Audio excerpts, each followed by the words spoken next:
pessoal, boa noite. Agora sim, acho que estamos com áudio, né? No ao vivo isso acontece. Eu sou o Guilherme e hoje a gente está aqui com a última palestra do dia para falar sobre transformação digital além da tecnologia.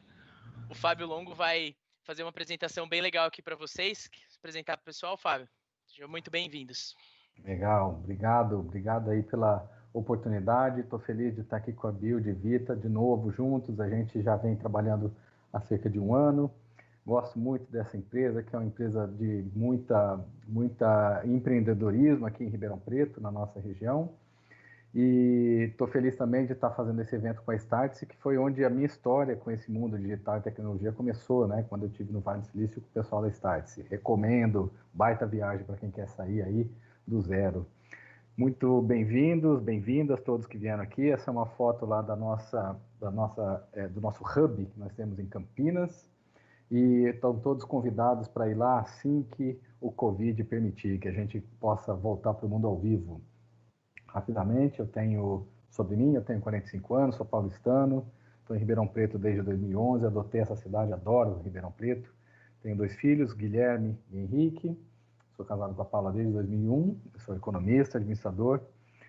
Passei por várias empresas, como Arthur Andersen, Telefônica, Price, Minerva Foods e, mais recentemente, como um dos responsáveis pela expansão da UIMI.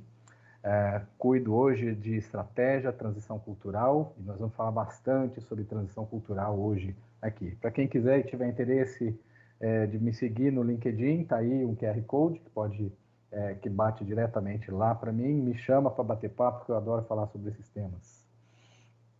Sobre a UIMI, que somos um estúdio de inovação que leva design, mindset ágil para grandes empresas estabelecidas. A gente conecta, a gente faz projetos baseados em design, a gente faz estratégia, faz transição cultural. E a gente faz isso porque temos um time bastante multidisciplinar, um time que tem muitos pontos de vista. Somos designers, engenheiros, administradores, antropólogos, analistas de dados. Tem mais uma infinidade de profissões aqui que fazem esse olhar diverso levar a inovação para os nossos clientes. Esses são os nossos principais clientes, a gente tem mais do que isso. Build Vita já é cliente desde o ano passado, que nós chegamos aqui em Ribeirão Preto, e tem mais uma série de grandes marcas que vocês estão vendo aí na tela. Nessas grandes marcas já fizemos mais de 700 projetos de inovação, e desses, 60 já foram 100% digital nesse mundo pós-Covid. Vamos lá, vamos começar a conversar sobre o nosso tema. Temos aí alguns minutinhos. Estamos vivendo uma era de mudança ou uma mudança de eras? As duas coisas juntas, não é não? Vamos lá, quando eu estava contando para o meu filhote aqui como é que funciona, como é que era na década de 90 as coisas, né? Como é que funcionava, né, o mundo para a gente.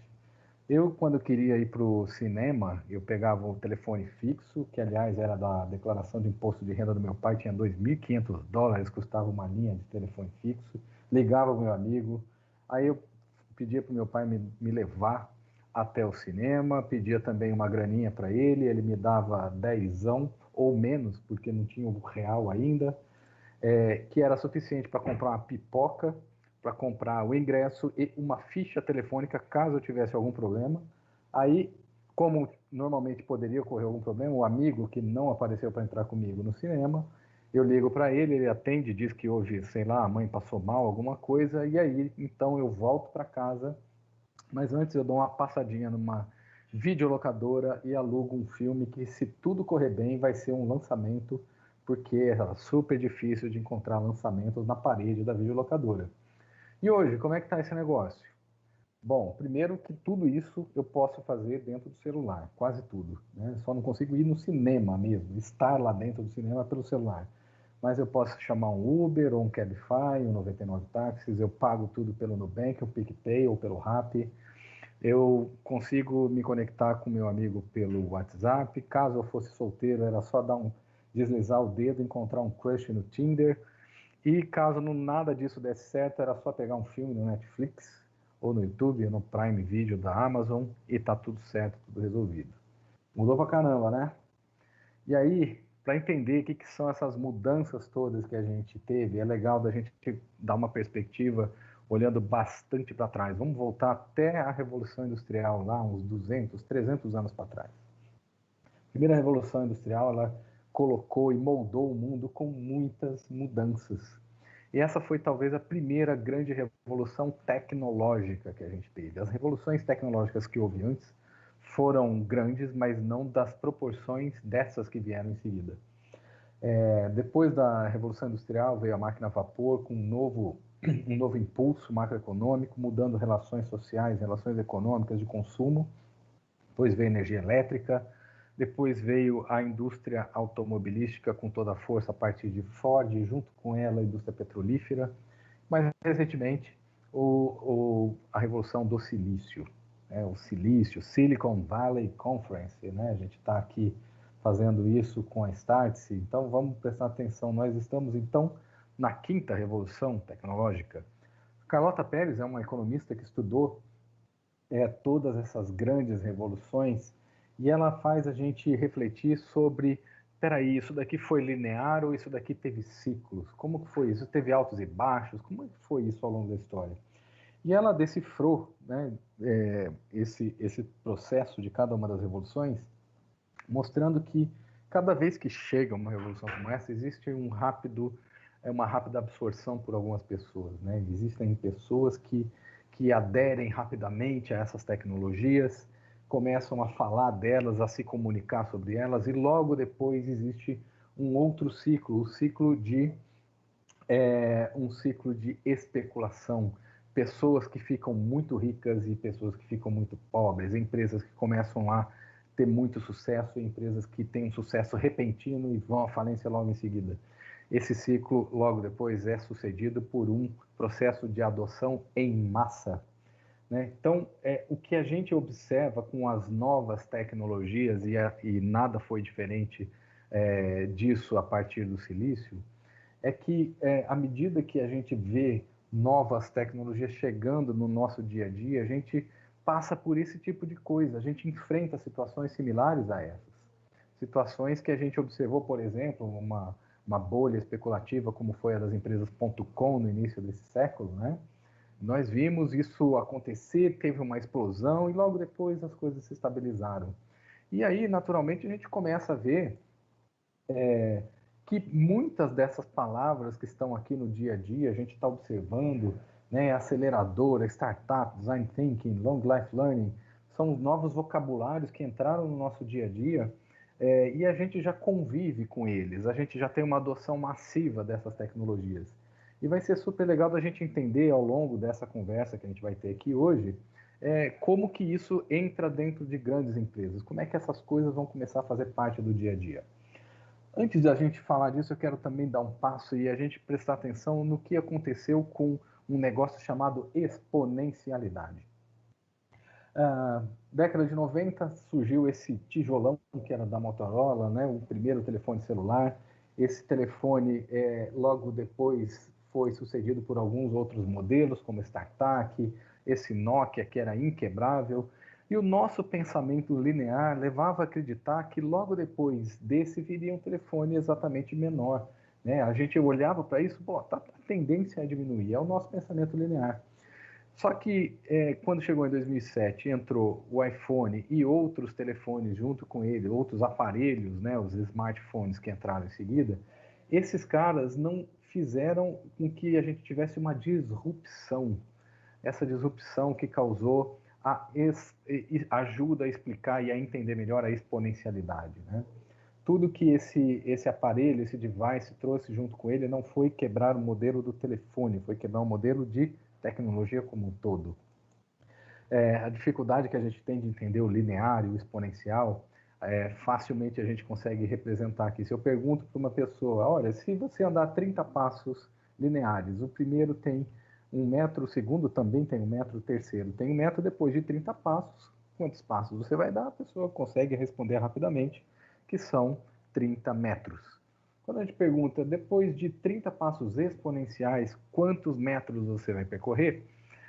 Né? O primeiro passo tem 1 metro, o segundo tem 2, o terceiro tem 4, 8, 16, 32, 64, ao final de 30. Quantos metros vão ter percorrido? É difícil da gente calcular. E aí, para surpresa de muita gente, ao final de 30 passos exponenciais, são 1 bilhão de metros, né? Dá para dar 26 voltas na Terra. A gente tem muita dificuldade de entender isso. A gente também tem dificuldade de compreender dificuldade de compreender, não, e quando isso acontece, é importante entender a relação desses 6Ds com a exponencialidade. Digitalizar, decepção, disrupção, desmaterialização, desmonetização e democratização. O melhor exemplo que a gente tem para dar para isso é o GPS. Né? O GPS ele veio para digitalizar aqueles mapas gigantescos que a gente tinha da 4 rodas, né? E ele digitalizou. E aí aquele GPS foi legal porque ele digitalizou, mas ele era um pouco desapontado. A gente ficava desapontado com ele porque era difícil de teclar. O mapa, para você atualizar, era complicado. Você tinha que conectar no seu computador e aí às vezes o mapa não baixava, não tinha atualização, era super difícil, não era uma coisa online. Até que veio a disrupção junto com o telefone celular e aí desmaterializou. A gente não precisou mais ter aquele aparelho de GPS. E ao desmaterializar, também não foi necessário gastar mais dinheiro com mapa. Isso já está embutido no nosso celular. E ao desmonetizar, se tornou democrático. E aí, diante de tudo isso, a gente começa a pensar, será que a tecnologia é o motivo de tanta transformação no mundo? Será que é ela que está trazendo tanta mudança, né? Naturalmente, né, por conta daqueles ciclos de rápida adoção, especulação, a gente começa a ver que também, junto com elas, junto com tudo isso, muita empresa vem desaparecendo desde o ano 2000 por causa de negócios digitais. E aí, as pessoas que estão dentro de grandes empresas começam a falar, poxa, eu preciso fazer alguma coisa, eu preciso me movimentar. E esse movimento, esse ímpeto de movimentar, a Harvard Business Review fez um levantamento e detectou que no ano passado seriam investidos 1,3 trilhões de dólares em transformação digital. E aqui vem o primeiro susto, o grande susto. Desse dinheiro, 900 bilhões seriam investidos em iniciativas que não iam trazer resultados. Olha isso, que número assustador, gente. Isso porque essa confusão tem muito a ver com o seguinte, acreditar que o digital tem a ver apenas com tecnologia induz a erros. O nosso ponto de vista, e aquilo que a gente tem visto também em muitas pesquisas, é que transformação digital tem a ver com pessoas. Quem consegue detectar que tecnologia e pessoas estão conectados, quem detecta isso, é que vai ter mais sucesso. Aqueles outros 400 milhões de dólares, 400 bilhões de dólares é que vão fazer ter mais êxito na implantação, porque tecnologia é o vetor. Tecnologia, junto com humano, é que vai fazer a diferença na implantação. E o que acontece também, né, que muita gente já viu essa sigla, VUCA, né, vulnerável, incerto, complexo e ambíguo, com a presença de tantas mudanças simultâneas acontecendo na nossa vida, o consumidor se moldando cada vez mais rápido às novas realidades e, portanto, as empresas também mostram que traçar um plano para você sair do ponto A para um ponto B, para levar aquilo para o seu cliente, hoje em dia tem muitas mudanças acontecendo. E essas mudanças levam a ver que a expectativa do cliente muda, o contexto muda e a gente precisa se adaptar a essa mudança. E aí, quando a gente olha a chegada de um catalisador de mudança que não foi uma guerra, não foi fome, foi um vírus, né, uma pandemia, faz com que aquele plano que saiu do ponto A não vai chegar no ponto B, vai chegar num C cedilha, se chegar, e vai ser uma confusão danada, que a gente precisa se habituar a lidar com ela, né? E a gente vê que organizações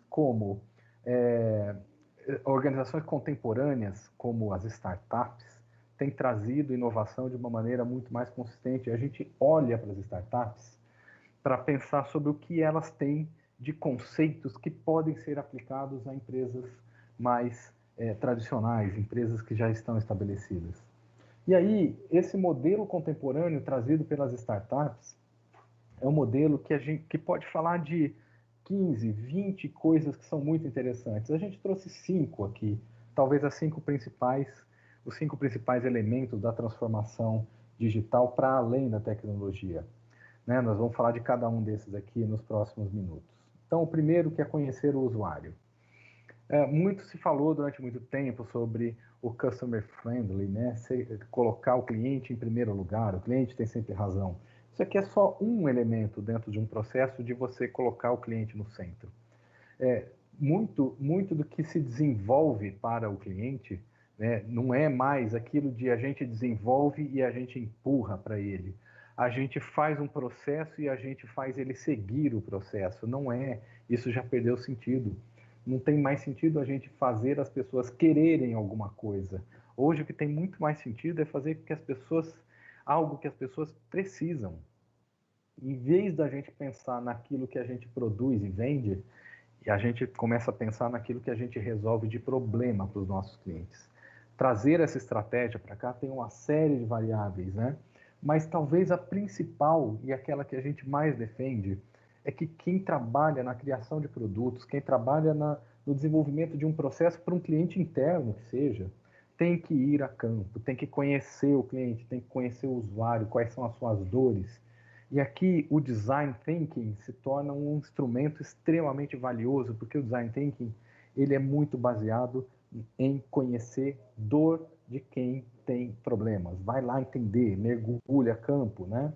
Não mais fica fazendo de dentro do escritório as soluções para os seus clientes. Então, vamos entender as histórias, vamos conhecer o dia a dia, conhecer as dores, entender o que motiva o cliente a tomar uma decisão por A ou por B, porque está entrando tanto player. Empreender nunca foi tão fácil como é nos dias de hoje, ao mesmo tempo que é desafiador, mas nunca foi tão fácil ou tão barato no sentido de você criar o seu negócio. Então é importante a gente estar atento e conhecer o cliente.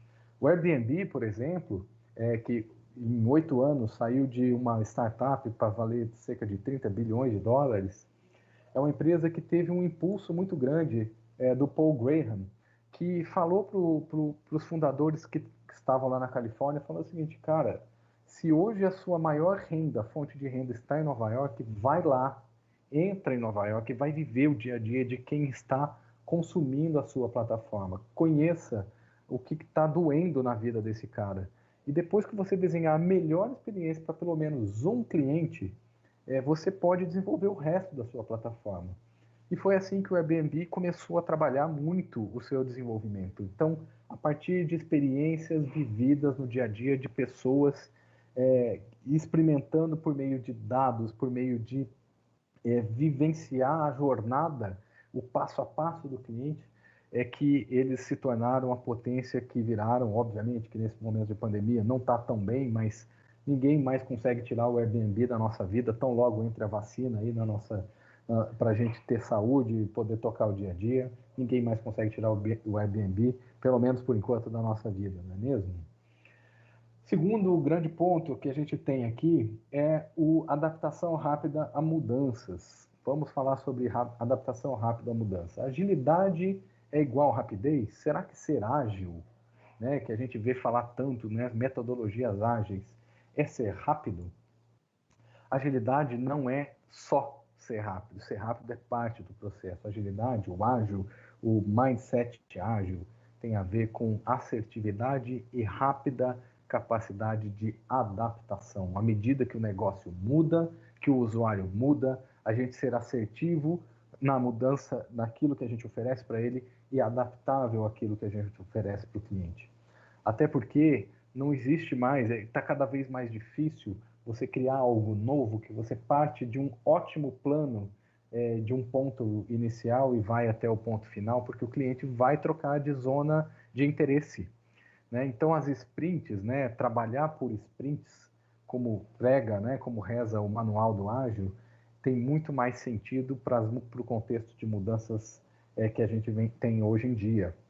Os sprints te permitem adaptar o contexto, não faça grandes planos, faça planos que te permita ir se adaptando ao longo da jornada. Esse framework que está aqui, esse modelo, mostra, né, que o design, como primeiro momento para você pegar um produto que você está pensando, que você está tendo uma ideia, você ter, a partir de uma hipótese, a construção de um experimento, revisar, é o melhor jeito de você dar um próximo passo, que é resolver aquela coisa, do ponto de vista tecnológico, aquele problema do cliente, por meio de uma abordagem que vai ter a construção, feedback, solução de problemas, revisão, pivotar o problema antes de você fazer o crescimento, né? De você fazer a estratégia de grow. E que, em outras palavras, o design, o lean, o growth hacking, tem tudo a ver com isso que a gente está falando. E aí, o conjunto desses elementos mostra o que é o mindset ágil, o mindset contínuo, de aprender a experimentar, de aprender a lidar com as mudanças. Experimentar aparece em todos os momentos aqui do nosso ciclo ágil. Tem mais dezenas de figuras que podem expressar o que é ser ágil, né? Mas aqui a gente trouxe uma que pode facilitar um pouco mais a compreensão de quem está nos assistindo aí. Então, o conceito de ágil é testar, aprender e só depois de testar e aprender, escalar. Constantemente, de forma ágil. E mesmo depois que escalar, de novo, testa e aprende antes de você soltar novas versões da sua aplicação. O terceiro elemento que a gente traz aqui sobre o modelo contemporâneo trazido pelas startups e que as empresas já vêm adotando, grandes empresas vêm implantando dentro das suas casas. O terceiro elemento é a disrupção da experiência.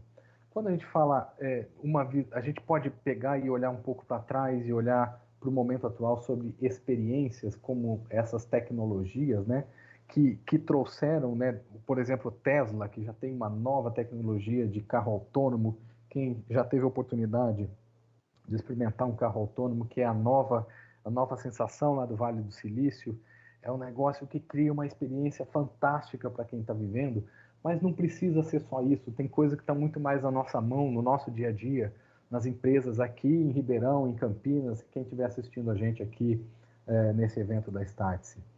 A Carvana, ela criou um sistema de vending machine para carro e foca na jornada completa, né? De forma que a pessoa que consiga, que possa viver isso, né? Vivenciar uma jornada de escolher o carro de acordo com cor, modelo e sair com ele vivendo, experimentando o carro logo depois, é uma sensação espetacular.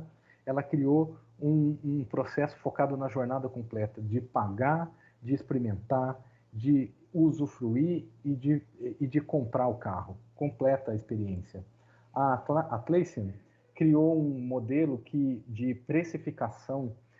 Antes ela tinha muitos atritos no processo, né? Que hoje quem usa Trello sabe a facilidade que é você utilizar a ferramenta, incrementar com novas features, porque o processo de precificação que eles colocaram dentro das suas ferramentas é muito fácil de usar. Netflix, um outro grande exemplo de personalização da experiência. Cada vez que a gente entra lá, a gente já sabe que aquilo que vier de sugestão do Netflix tem a ver com os nossos gostos. É óbvio que a primeira vez não, mas à medida que a gente vai assistindo, ele tem um algoritmo que personaliza as coisas que a gente vive lá dentro da plataforma. A Glacier, que criou uma lógica que faz com que cada usuária dos seus cosméticos se interessem por ser uma vendedora da Glacier. As blogueiras criam, seja blogueira ou não, uma pessoa que está ali experimentando a primeira vez os seus produtos, elas naturalmente elas têm o desejo de se tornar vendedoras. E o Spotify, que é muito mais do que uma plataforma que só faz streaming de música, tem tantas coisas misturadas lá que facilita o dia a dia, criar festas, criar listas que as pessoas podem participar, contribuir. Nós mesmo na UIMI temos a nossa playlist que todo mundo que gosta da UIMI pode seguir, contribuir, colocar suas músicas lá dentro, funciona super bem. Isso é uma disrupção da experiência. Outra disrupção da experiência que a gente gosta muito de citar é tanto da Nespresso quanto da Starbucks. Nespresso, toda vez que eu tomo um café, eu fico pensando assim, poxa vida, eu estou pagando por uma cápsula, né? Eu estou pagando cerca de R$300 o quilo do café. Se a gente for e topar comprar o pozinho lá no supermercado para fazer em casa, de produzir café, de fazer café.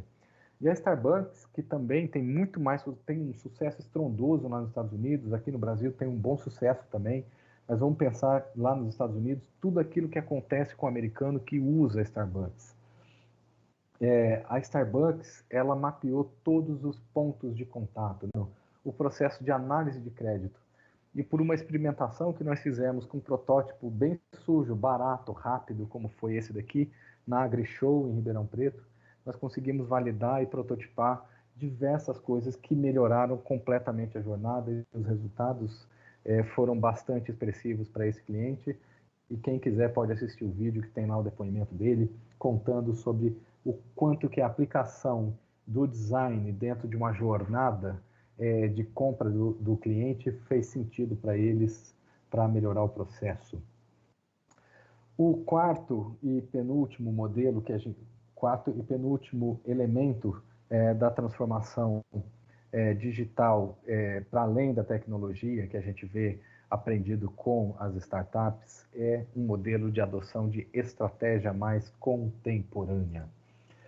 Muitos de nós cresceu aprendendo sobre implantação de planejamentos estratégicos de 5 anos, seguindo o modelo de Porter, modelo de Kaplan, diversos grandes mestres da teoria de administração, que continua vigente, continua com muito valor, mas a gente se questiona cada vez mais se faz sentido fazer um plano para 5 anos. Será que faz sentido traçar um plano estratégico para 5 anos?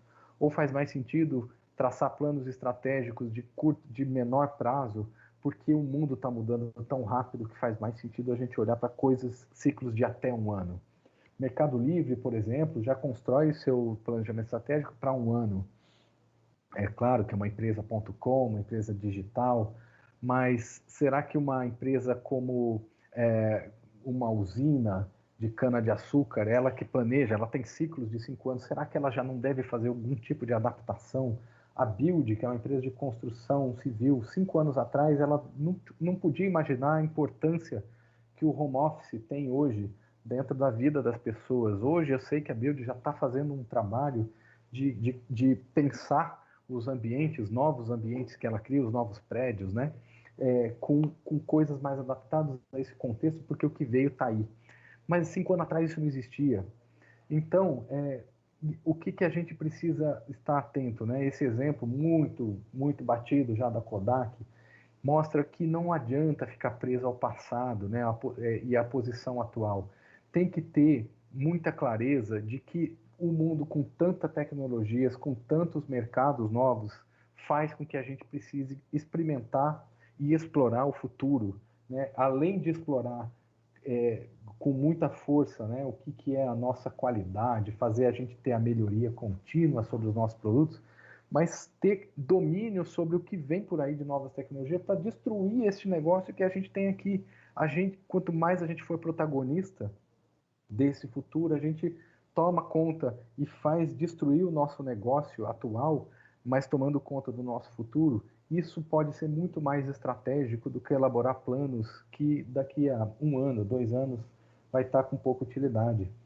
Explorar o novo é algo que a gente acredita que tem muito mais sentido se for uma curva com esse formato, né, em termos de dispêndio da sua energia, dos seus investimentos, dos seus recursos, pessoas. Explorar o novo antes da sua cadeia e depois da sua cadeia. Obviamente que explorar o core business e diminuir o erro é parte da jornada. Isso também está por aí. Mas o que a gente nota, à medida que a gente entra e participa do dia a dia dos nossos clientes, é que a curva ainda tem um formato de muita exploração do core business e diminuição do erro e muito pouco de exploração do novo. E o que a gente orienta é que os nossos clientes comecem a fazer sim, não precisa deixar de explorar o que é bom, o que a gente já sabe, o que a gente já tem certeza. Mas aquilo que a gente já tem certeza tem um potencial de crescimento pequeno. Então, o ideal é você fazer que as empresas façam uma combinação cada vez maior dos 3 horizontes de inovação, da melhoria incremental, da melhoria adjacente e da melhoria disruptiva, da inovação disruptiva. É aquilo que está lá no 3º horizonte, aquilo que vai acontecer daqui a 20 anos, que você já comece a explorar, porque é aquilo que vai trazer resultado para você no futuro. Mas saiba que este negócio está recheado de incertezas também. A estratégia moderna, então, é aquela que combina melhor todos esses elementos, o fazer bem feito, fazer melhor o que eu já faço bem feito e começar a fazer aquilo que eu não sei, aquilo que está no novo mundo, com times diferentes, possivelmente. Isso é o que pode fazer sentido. A Bosch já aplica isso no dia a dia dela, e imagina vocês, a Bosch que está enfrentando, né, um desafio ainda maior agora dentro do mundo da Covid, né, pós-Covid, com a redução da venda de veículos, se ela não tivesse começado 5 anos atrás a explorar novos mercados, dentro do mercado agrícola, do mercado de mineração, ela teria tido um problema severo nesse ano. E eles estão conseguindo sobreviver super bem por já ter começado 5 anos atrás a experimentar novos mercados. A Starrett, que é um outro cliente que nós temos, já vem trabalhando esse desafio, né, de conhecer o futuro, porque eles sabem que o mercado de impressão 3D tende a acabar com o mercado do que eles fazem, né? Então, eles já vêm há 3 anos experimentando, por meio de ferramentas como Zoom Out, Zoom In, OKRs, OKRs, né? Experimentar o novo para dentro dos seus negócios. Já estão colhendo os seus primeiros frutos. Na UIME, nós experimentamos o futuro. A gente dizia que só daqui a 3 anos é que teríamos os nossos primeiros programas digitais. Veio o Covid e a gente criou em 5 dias o Innovation Room, que eu tenho certeza que algumas pessoas que estão assistindo aqui da Build já participaram. É uma maratona digital. Então, a gente precisou em 5 dias tirar, como isso já estava sendo explorado no nosso terceiro horizonte, em 5 dias nós fomos capazes de organizar um time, fizemos uma maratona interna e colocamos no ar um novo produto digital. E dá para contar essa história com muito mais riqueza de detalhes quando a gente tiver mais tempo. O quinto elemento é o contexto organizacional. Durante muito tempo, a gente pensava a nossa economia, a gente sempre pensou nos negócios baseado em recursos. A quantidade de hectares que tem uma empresa da agroindústria, a quantidade de prédios que tem uma empresa, quantos escritórios ela tem espalhado pelo mundo, quantos carros ela possui, quantos computadores, tudo isso precisa ser medido, mas isso não é necessariamente valor para competir no contexto atual. O que faz mais sentido dentro desse contexto é a capacidade dinâmica. Qual é a melhor tradução para capacidade dinâmica? Uma coisa é a capacidade de auto-organização dos times, das pessoas. Essa imagem mostra que esses peixes que estão aí, eles vão se moldando à medida que o tubarão vai passando, para diminuir, para que o impacto desse predador que eles têm ali seja o menor possível para a comunidade que eles têm, né? Os predadores dentro dos nossos negócios estão aí o tempo todo, né? E quanto que os times se moldam à medida que está acontecendo mudança no ambiente de negócio. Empresa muito hierárquica, muito burocrática, onde os processos são muito lentos, tem dificuldade de lidar com isso. E a capacidade que os times têm de lidar com essas mudanças faz toda a diferença nesse contexto atual. Um outro elemento que a gente fala é o investimento que se faz em aquisição de conhecimento. A Startse tem feito muito isso, esse papel. Eu vejo a Build também trabalhando bastante isso, de fornecer cada vez mais instrumentos para as pessoas aprenderem. E quando a gente vai para o Vale do Silício, a gente não observa as pessoas falando, vem conhecer a minha empresa, vem conhecer o meu escritório. As pessoas falam, vem conhecer o nosso campus. Campus, pelo conceito até de universidade, que é um lugar onde você adquire conhecimento, você está sempre aberto, você nunca está com o seu nível de conhecimento no nível máximo, você está sempre com possibilidade de aprender coisa nova. Esse é o segundo grande elemento da capacidade dinâmica que a gente está falando. O terceiro de capacidade dinâmica é a experimentação com base em dados. O Oba Hortifruti é um ótimo exemplo de empresa que vem adotando grandes aprendizados e novas experimentações e mudança de modelo de negócio a partir do seu aprendizado com dados. O Oba, que cresceu aqui no interior, já chegou em Ribeirão, tem Campinas, tem várias cidades do interior de São Paulo, ela experimenta e faz testes a partir do aprendizado de dados. Esse é um outro elemento. Um quarto, e talvez um dos mais importantes, para mim é o mais importante, é a tolerância ao erro como aprendizado.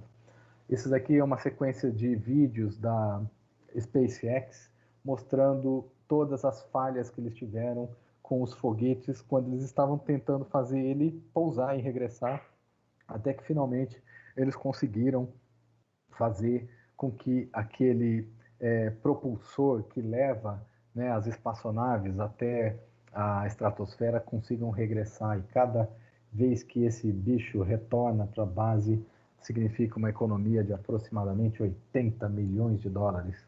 Para quem quer estabelecer aí uma ponte aérea entre Terra e Marte, 80 milhões de dólares por decolagem economizado é um dinheiro enorme. E o que o Elon Musk sempre pregou é que ele respeitava o time de cientistas que estava trabalhando nisso, né, porque ele sabia que cada vez que eles faziam um teste, eles estavam aprendendo bastante a como não fazer.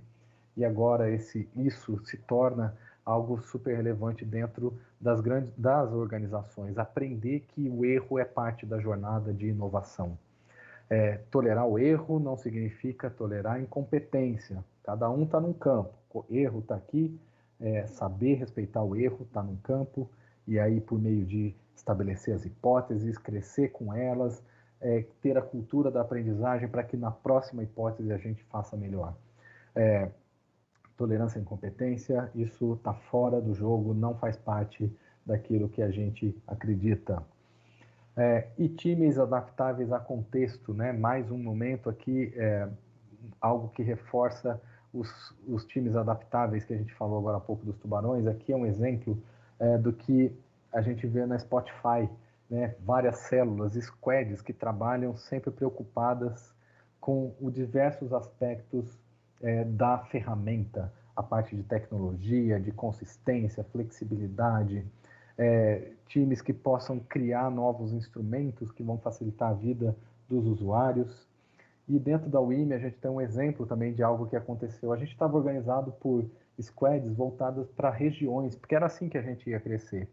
A região Florianópolis, região Uberlândia, região Rio Preto, Ribeirão Preto, Campinas, São Paulo, que estava nascendo. Aí veio o Covid, atrapalhou tudo, causou uma confusão, mas em pouco menos de 2 semanas, a gente já tinha uma empresa completamente reorganizada, né?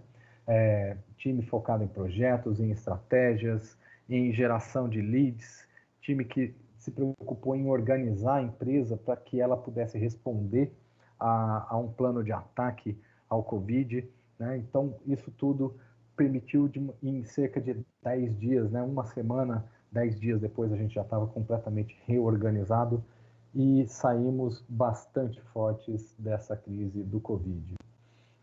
Então, pessoal, o que contempla, né? O que está dentro do modelo contemporâneo? Olhar centrado no usuário, adaptação rápida a mudanças, ferramentas ágeis, né? Disrupção da experiência, estratégia contemporânea mais adaptada, que faz a estratégia de ciclos mais curtos, e o contexto organizacional que permite tolerância ao erro, experimentação por base de dados, que fala de times que se adaptam de uma maneira muito mais ágil. E sempre surge uma pergunta, né? Por onde que pode começar isso, né? Dá para fazer os 5 simultaneamente ou não? Por onde que a gente inicia uma jornada numa empresa como aquela que eu estou vivendo hoje, né? Sempre surge essa pergunta. E aí o que a gente fala é o seguinte, empresas como o Google já nasceram contemporâneas, já nasceram adaptadas a esse contexto, elas já estão imersas dentro de um modelo que já reúne a maior parte disso que está aí. E o que a gente tem que fazer é aprender com elas. Porque existe, do outro lado, as empresas que estão produzindo os vidros que estão ali envolvendo o Google, e são empresas estabelecidas. Empresas que montaram esse banco verdinho que está aqui do lado também, né? Essas empresas estão estabelecidas, e o que acontece é que muitas delas querem se transformar, elas querem colocar esse modelo mental para funcionar dentro de casa. E o primeiro passo é que a alta administração, né, o CEO, queira e ele compreenda que é importante ele fazer uma atualização do seu modelo de administração de negócios. Né? E os primeiros passos, com resultados tangíveis, adaptados a cada jornada, devem ser dados para que você comece a ter os seus primeiros resultados. Né? O que acontece é que a prática, colocar projetos como design thinking, experimentação de jornadas, romper fricções na jornada do seu cliente, mesmo que seja o seu cliente interno. Né? Não precisa, se você é uma empresa de commodity que você não tem cliente externo, mas você está cheio de clientes internos, você aplicar a transformação com o seu time, começando pequeno, a gente já sabe que a coleção de histórias vai gerar grandes resultados. Porque a adoção dessas ferramentas que a gente falou, à medida que você começa a praticar, isso se torna princípio. No dia seguinte que as pessoas praticam e sentiram o valor daquilo dentro dos negócios, os princípios começam a nortear o passo a passo da execução das pessoas. E aí isso se torna valor, e aí é o primeiro passo, né? Valor incorporado dentro dos times, isso que começa a moldar a nova cultura das nossas empresas. O que a gente sabe é que os caminhos vão mudar, vão surgir sempre desafios novos, complexos. Cada vez que troca um governo no Brasil, a gente sabe a quantidade de mudanças que acontecem na nossa vida. Quando entra um Covid como esse, também a quantidade de coisas que a gente precisou se adaptar. O importante é a gente ter clareza que tem um norte, que a gente pode seguir um norte, e a gente vai ajustando a rota à medida que a gente caminha dentro desse processo. E aí, por fim, para encerrar aqui a nossa conversa, quase no finzinho do nosso tempo, o que a gente diz é que não tem uma receita, não tem uma receita de bolo, mas que um modelo mental é que vai fazer a grande mudança dentro das organizações em que a gente trabalha. E aí, pessoal, eu deixo aqui os meus contatos também, meu LinkedIn, meu telefone celular, quem quiser me chamar para bater papo, seguir a gente nas nossas redes, no Instagram, no LinkedIn, e também no YouTube para ver esses cases. Fiquem à vontade, eu vou ficar muito feliz se souber que saiu daqui dessa palestra pessoas para conversar com a gente. Beleza, pessoal? Estou aberto a perguntas e respostas. Guilherme, contigo agora. Legal, Fábio, muito bom. Obrigado. Nossa, eu acho que mais importante, é muito legal a gente desmistificar essa questão da transformação digital, da inovação, ela está sempre vinculada à tecnologia, né? Eu acho que isso é um mito que se tem, que as pessoas pensam, preciso criar tecnologia, e vai muito, muito além disso. E aproveitar esse gancho para convidar o pessoal que está assistindo a gente, que amanhã, às 9h30, a gente vai ter uma palestra, vai ter um case contando como foi a criação da nossa área de inovação aqui na Build Vita, né? Então, fazendo como que isso vem para uma empresa do mercado de construção civil, né, que teoricamente é um mercado muito tradicional. Então, como foi criar uma área de inovação que há um ano atrás estava com uma pessoa, duas pessoas, e agora a gente já está com 5 squads, está com mais de 40 pessoas no time. E esse é um caso que eu tenho a felicidade de ter participado de alguma forma, né, como o IME, que a gente ajudou aí num determinado ponto da jornada de vocês, né? E foi super legal e, enfim, estamos conectados. Super legal esse case, pessoal. Assistam mesmo. Exatamente. Né, e a gente fala aqui também muito sobre pessoas. Tem uma pergunta aqui do Nicolas, que ele fala que o Peter Drucker disse que o grande propósito de uma empresa é criar e manter clientes. Mas a maioria delas tem um grande índice de perda. E aí ele pediu para você poder comentar um pouquinho mais sobre o hacking de retenção. Hacking de retenção, não conheço esse termo, Nicolas, mas eu posso imaginar que, que o que você esteja falando sobre o churn, talvez, alguma coisa assim, o que a gente vem estudando nas empresas, quando a gente fala da disrupção da experiência, de romper pontos de fricção na jornada do cliente, a gente sabe, é um elemento que a gente tratou aqui na nossa apresentação. Um outro elemento que a gente sempre traz dentro das nossas explicações é que você vai ter sempre clientes que são aqueles que geram alto valor e tem aqueles clientes que geram baixo valor. É importante você ter grupos, pessoas que cuidam desses clientes de maior valor para o seu negócio, com focos diferentes. Foco em manter a relação e foco em desenvolver o relacionamento para longo prazo. Foco em extrair algum tipo de receita de mais curto prazo e foco em desenvolvimento de longo prazo. Tem ferramentas para isso. E um terceiro elemento que a gente sempre indica que se adote é o Customer Lifetime Value, que você tem como mensurar o custo para adquirir cliente e para acompanhar ele ao longo da sua vida. Mas, desculpa, eu não conheço esse termo, Nicolas. Então, prometo estudar para um dia a gente conversar a respeito. Legal. E eu queria também fazer uma relação, né, que essa questão, tem muita gente que fica com dúvida com relação a essa palestra, devia estar em tecnologia, na semana que a gente vai ter uma semana também de tecnologia, e falar um pouquinho do porquê ela está aqui em cultura, né, que eu acho que muito dessa transformação, ela começa com a questão cultural, né, não adianta a empresa ter todo um aparato para isso se ela não tiver essa cultura da flexibilidade, a cultura do erro, que você comentou um pouquinho, se você puder falar um pouquinho para a gente de como você vê essa junção das duas coisas. Perfeito. Logo lá na abertura eu trago aquele elemento, né, aquela estatística, né, de que dos 1,3 tri de dólares, cerca de 70% ou 900 bilhões de dólares iam ser desperdiçados por se acreditar simplesmente que só colocar a tecnologia resolve. E o que a gente fala é que não é isso, né? A tecnologia ela é um vetor. Então, cuidar de toda a transformação cultural da empresa, começando pela estratégia, passando pelas organizações de times, passando pela tolerância ao erro. Tolerância ao erro cuidando de instrumentos, né? Colocar instrumentos, permitindo que as pessoas tenham voz, criando um ambiente que permita a diversidade também, diversidade, né? Quando a gente tem um grupo de pessoas que são todos exatamente iguais, moldados na mesma faculdade, formados com a mesma formação, com as mesmas opções sexuais que seja, tudo isso envolvido, se você tem um ambiente que é muito comum, você não vai ter inovação. Você precisa trazer isso tudo. E a tecnologia vai ser um vetor para acelerar as inovações que você colocar no seu negócio. É isso que a gente acredita. Legal. E acho que tem mais uma perguntinha aqui que é interessante do Matheus, né, de que como separar o erro que ele está sendo aprendizado do erro que acontece por falta de vontade? Uma dica que eu te deixo, Matheus, né? Isso. Matheus, muito legal sua pergunta. Uma coisa que a gente pode utilizar como instrumento, se você der um Google, você vai ver o Test Card.